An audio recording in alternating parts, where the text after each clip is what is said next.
Most people completely missed this story, but what just happened at Guantanamo Bay could be one of the most important military developments involving Cuba in years.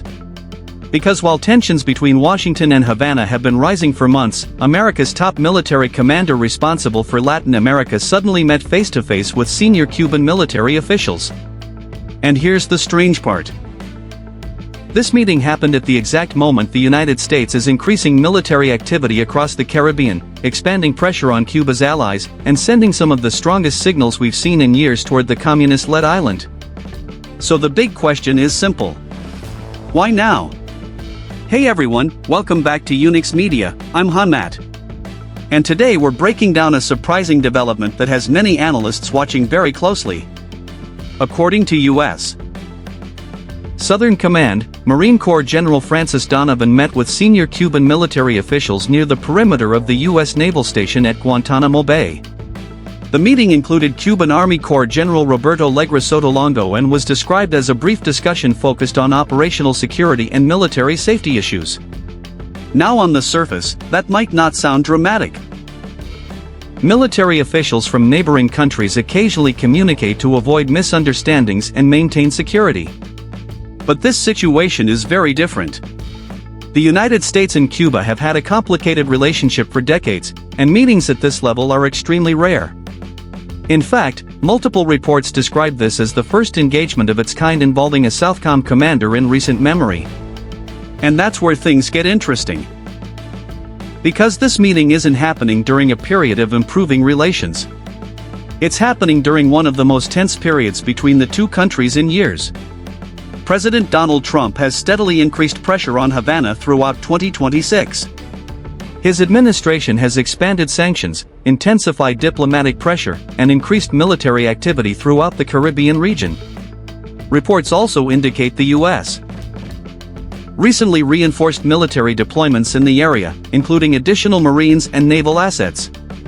But here's where the story takes another turn.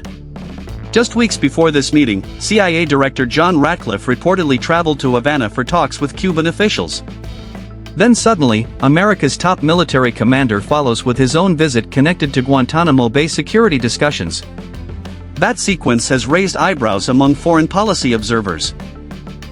Because when intelligence officials and military commanders are both involved in high-level contacts within a short period of time, people naturally begin wondering whether larger strategic conversations are taking place behind the scenes. Now, neither government has publicly suggested any major breakthrough. In fact, officials emphasized that the discussions focused on operational security and force protection around the naval base. U.S. Southern Command also said Donovan conducted a security assessment of the facility and reviewed readiness measures for service members and their families stationed there. But many analysts believe the timing matters just as much as the meeting itself. Remember, Guantanamo Bay isn't just any military base.